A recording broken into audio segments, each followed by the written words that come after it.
Welcome to Emmaus, Nicopolis.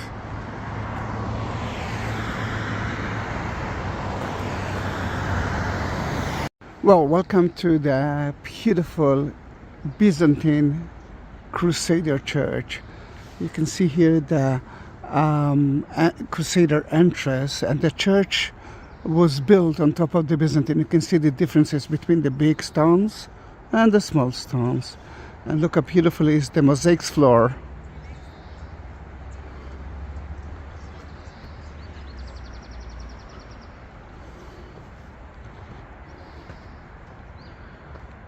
We are talking about a mosaics floor from the 5th and the 6th century, and that's the time that their church was built for the first time.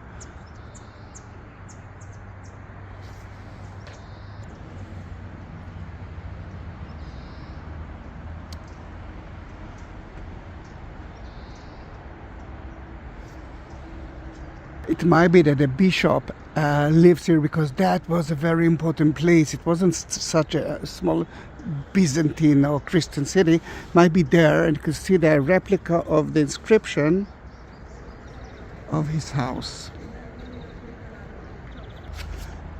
Let me read Luke 24:13 to 35, and you will understand that you are in that story. That very two of them were going to a village 100 or 160 stadias. I'm talking about Sunday.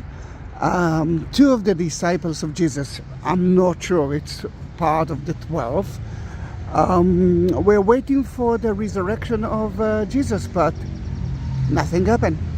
And they had to go back to their village here in Emmaus. And let me go back to the text. Then 60 or 160, it all depends on the version that you are reading. Until the 16th century it was 160. From the 16th century it was mostly 60. Then two options from Jerusalem called Emmaus. And they were speaking about all the things that had occurred. Let me just climb up. You can see one of the Apse here, the left one.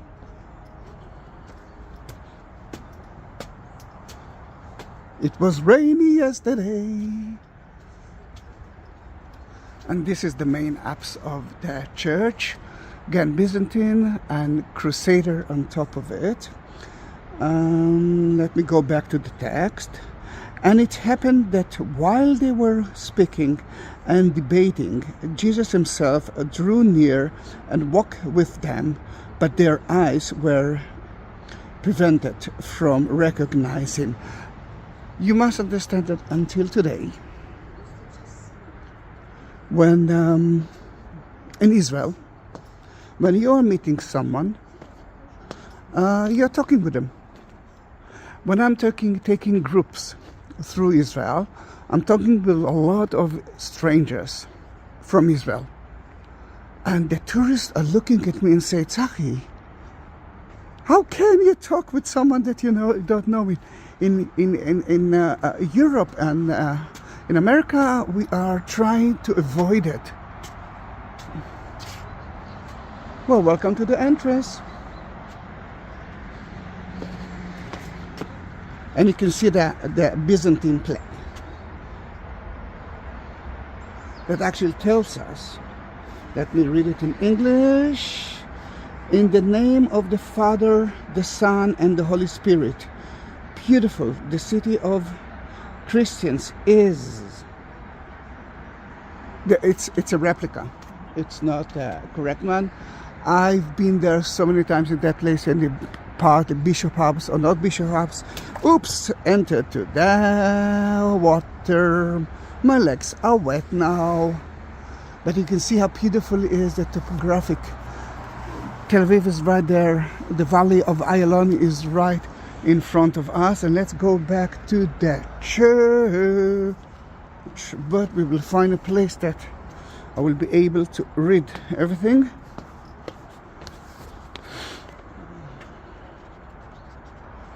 As they approached the village of which they were going, he gave the impression that he was going on further. But they urged him, "Stay with us, for it's nearly evening, and the day is descending." You must understand that at the ancient time, there was no light, electricity, wild animals were there, robbers. It wasn't safe to visit the place at night time. Then in that case, they asked him to stay with them.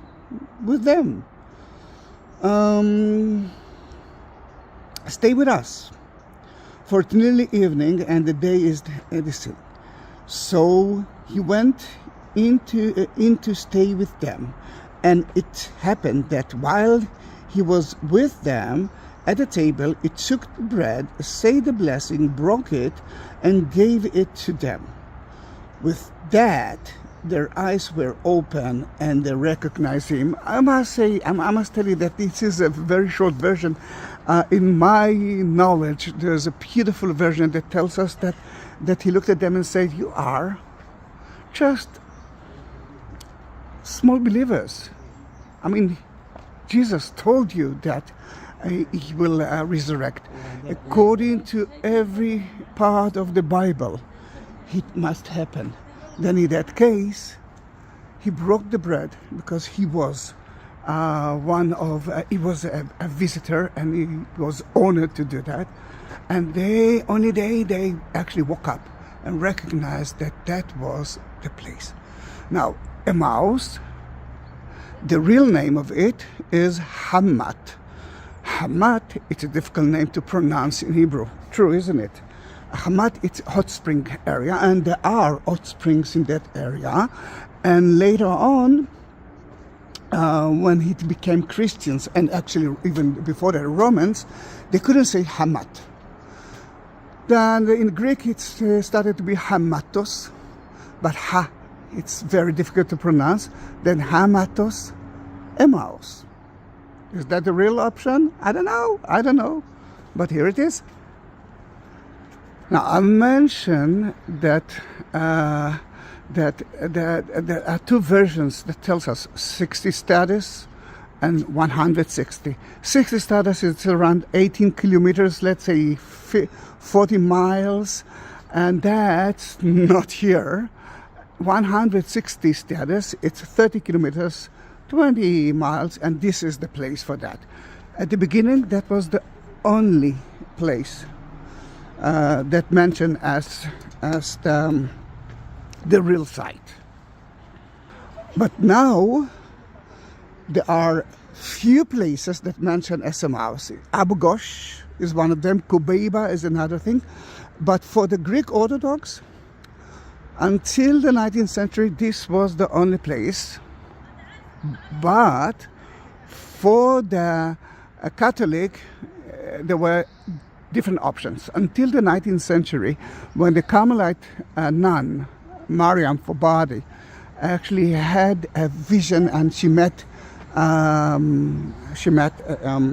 Jesus, who told her that this is the place. And from this time, it was bought by the Carmelite and later on by a different order. And now it's a Catholic place, but the Catholics got few options. For the Greek Orthodox, it's the only option.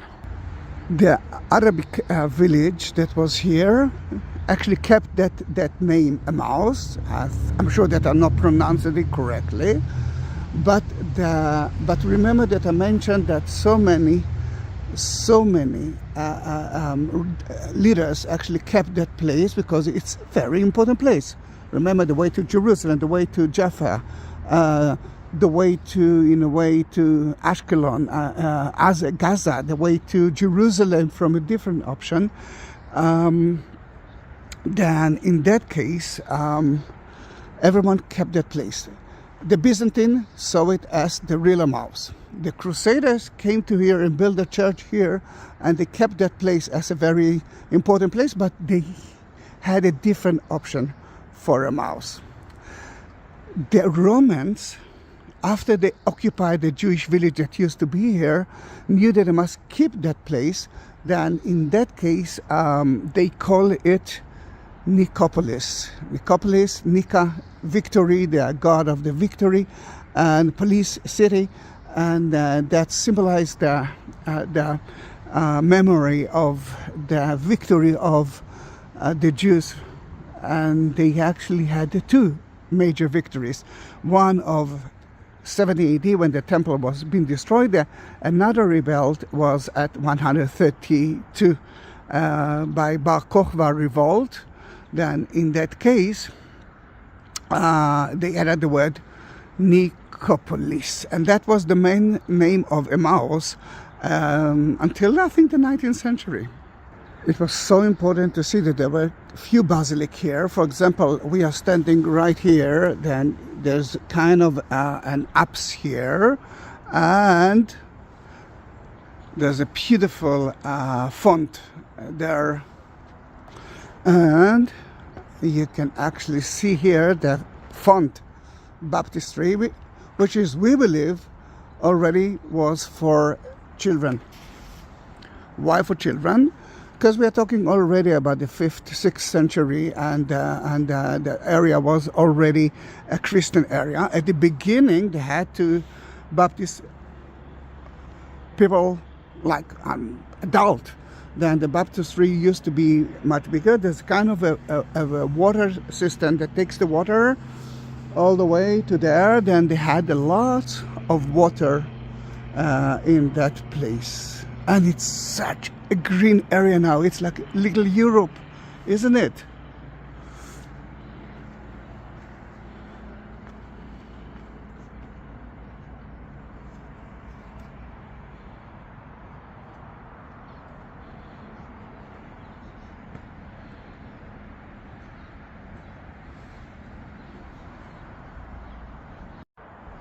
Again, I'm so sad that the sun is in our eyes, but you can see the entrance to the second basilica. Not that one, the one that used to be right here.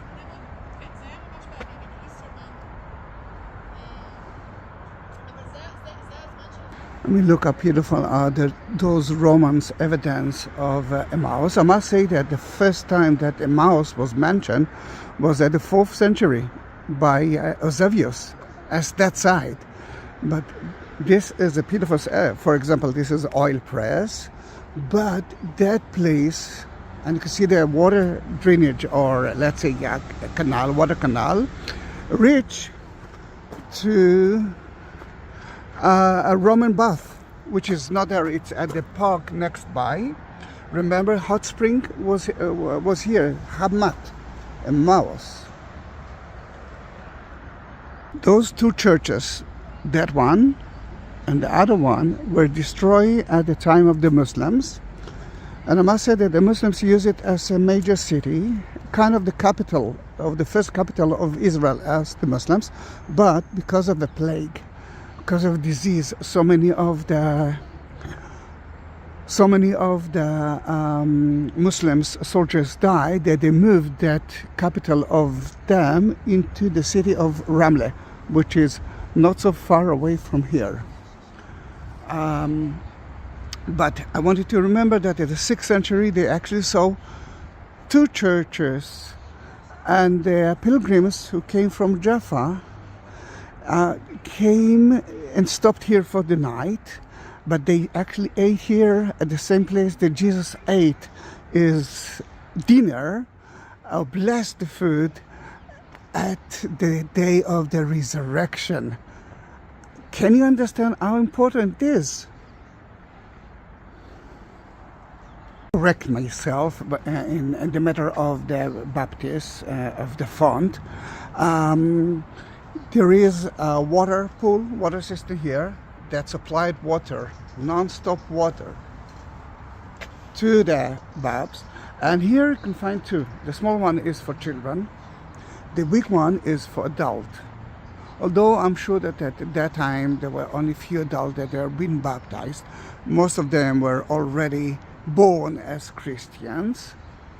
The Crusaders, when they reached that place, they didn't build here the church. That one was not important. As I told you, it wasn't part of their of Emmaus for them. It was, I think, a very important place to stop on the way from Jaffa to Jerusalem, and Jaffa was the main port of Israel at that time. And what they did, they took the stones that they found here and they built a wall. Now everything through the Crusaders is kind of a fortress. Then the arches that used to be here at the Byzantine time for the corridor here they didn't build it. Remember, we are building a fortress, and if you saw the video inside, you could understand it. The only problem is what happened with the left apse that used by the Crusaders. You can see that they built it, but the wall actually cut it into two. And when we'll enter again, you will see that it's maybe they didn't use it because it wasn't for like a mass. It was more like a small fortress. Let me show you something else.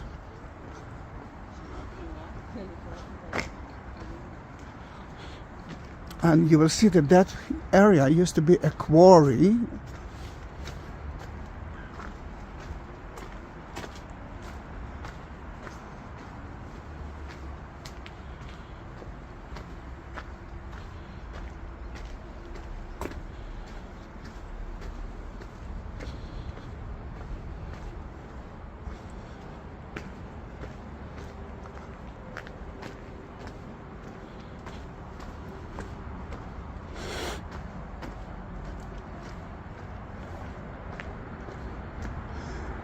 Here, the same thing. You can see the apse from the 5th and the 6th century, according to what they actually say there. The relics of Saint were here, and the Crusaders didn't use it. See the wall? You can see the apse. What left for them to use as in the church is the main apse. We are inside the church itself, Byzantine and Crusader. You can see a hole here. They excavate here and they found an evidence of a Roman villa or an ancient church. We don't know.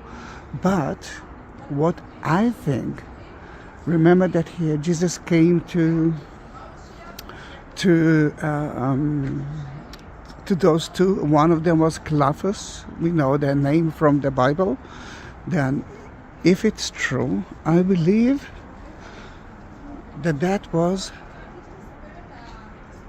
the house of Apse, and the church was built on top of it. The problem is that the church is not really facing to the east.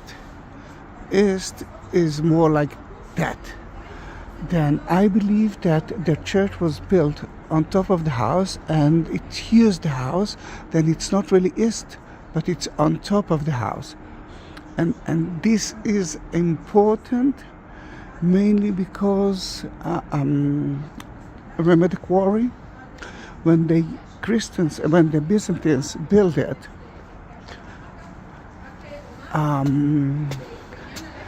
they built a church on top of the house, and they wanted to build a big church. Then they excavate the mountain that used to be here. Let's face it, it could build a church, start a church a little bit there. But they did it on the house of Cleopas. True or not, I don't know. Here you can see the problem with the wall of the church, the Crusader church, and the left apse of the Byzantine church. Confused? Well, I'm too. Guys, don't forget to subscribe to my channel. I have more than 21,000 videos of the Holy Land, mostly Christian, Jewish videos, but the daily life of Israel as well. And this is the best present that you can give it. Subscribe, and then write me a comment and say, I'm a new subscriber, and let me bless you for that.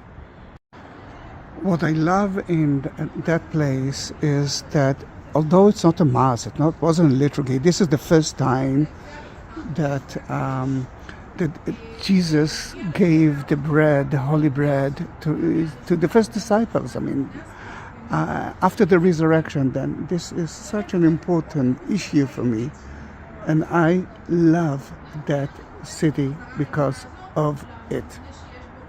The tour that I'm taking now is a tour of a group of tour guides. As you can understand, there are no tourists, although next week I'm gonna have a Georgian. I'm going up to the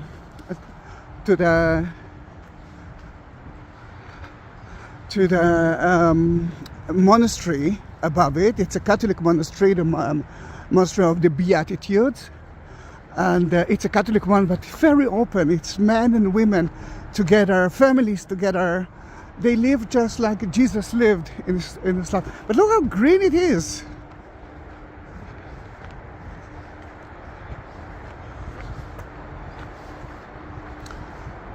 Pomegranate tree, but it's not the season.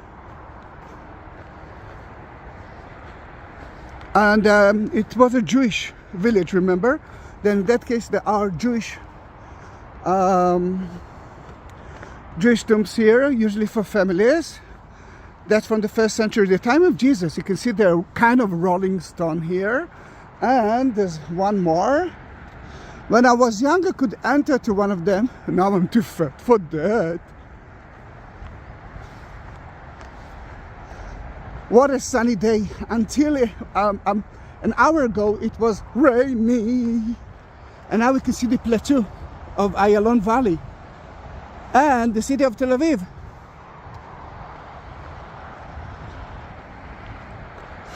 This is another rock-cut cave. The entrance, the rolling stones, and the niches to put the body in it. I was talking a lot about it earlier. I can enter there, thanks God. I'm not going to do that now, but trust me, you could see the niches, and you can actually watch my many years ago videos when I was young and beautiful, and how should I say it nicely, thinner. Then I'm climbing up now. Look how beautiful it is.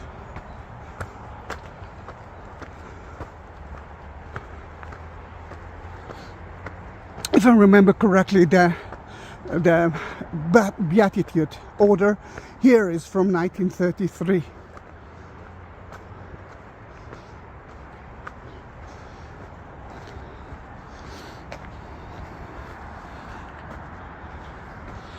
And I lost the group, but I will find them.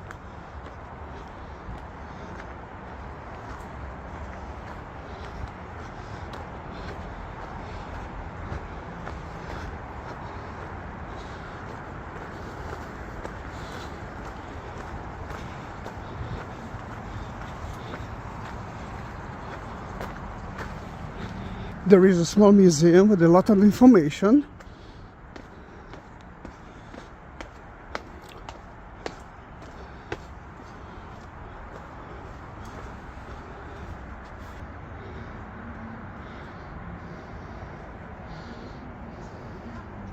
The museum is not a museum of so many important arts, because it's usually important arts are kept in the Israeli museums, but they have some few things that it's nice to see, like a pottery from the Byzantine time, 5th and 6th century. This is such an amazing thing. And if you remember the tombs that I was rushing through, then there are some niches, and they used to take the bones out and to put it in one of those ossuaries.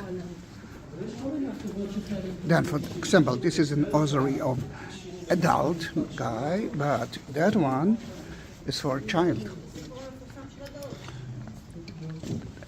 By that, they could bury someone else in the niches. And remember the first church that nothing left from it? Then this is a beautiful mosaic of it. And you can see some animals here. And if it reminds you the Tabcha, the miracle of the fish and the loaves, then you're right. It looks like birds from the Nile. You can see one more, and even, a poor animal, the lion. It's it. And such an inscriptions.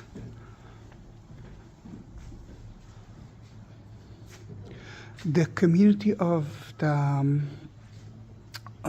Beatitude reminds us Matthew chapter 5, and Beatitudes, Ashrei in Hebrew. But numbers, I'm not good with numbers. Remember that I said that it's a community from the 1933. It's not. 1993 they reach this place. And the idea is to live like Jesus' time as a community. It started as couples and families that wanted to celebrate the Jewish feasts. Shabbat, for example, that until today is celebrated in every community of the Beatitudes, and they from time to time you can find monks. For example, here the only monks, the two couples that were being here left at COVID time, but everyone can join them without being a priest. And this is a thing nice. It's a nice idea that people just want to go back to the time of Jesus, and that's their mission, to tell you how it actually was at his time, that men and women are living in different rooms but in the same place. And this is quite different than another Catholic order. It's nice to know, and this is really something that I didn't know, that there are dancing, folk dance, Israeli folk dance every Saturday. For the community, it's for fun and to meet each other. For the priests, the monks, it's to pray. It's kind of a prayer. I like that area, that thing. Look how beautiful is the statue of Mary, and guess what? It's in Hebrew. Simchi, Miriam, joy, Mary, Meleat Chesed, full of mercy.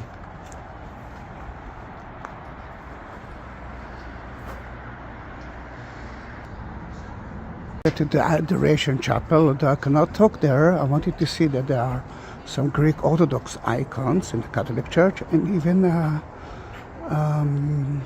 menorah.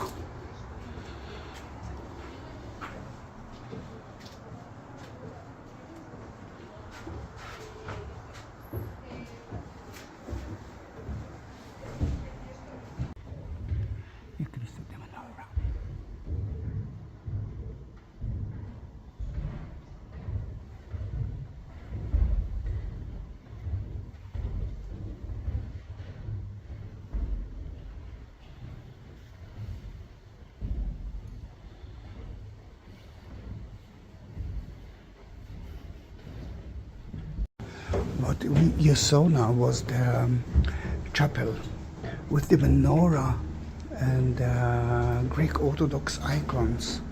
And the idea is to accept the others. And I think this is my mission as well. People must accept other faith. And I love the name of it in English, Adoration Chapel. In Hebrew, Olam Tfilah. The community is a French community, and the law is kind of a community, French law. Beautiful, isn't it? It was built not by them, by another organization, and they call it the House of Peace, Beta Shalom, and usually the Israelis knows it in that name.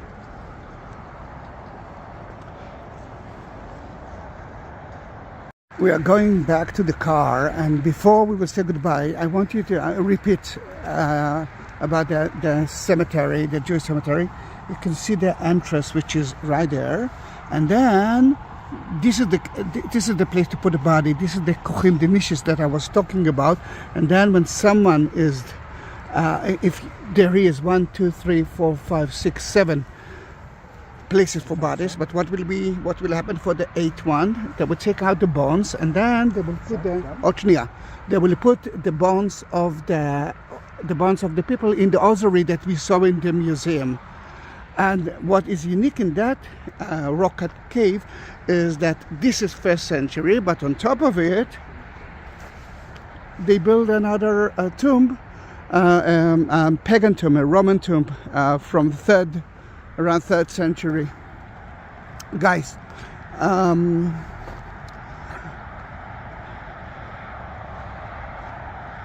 it's the end of the video, and a private request from me.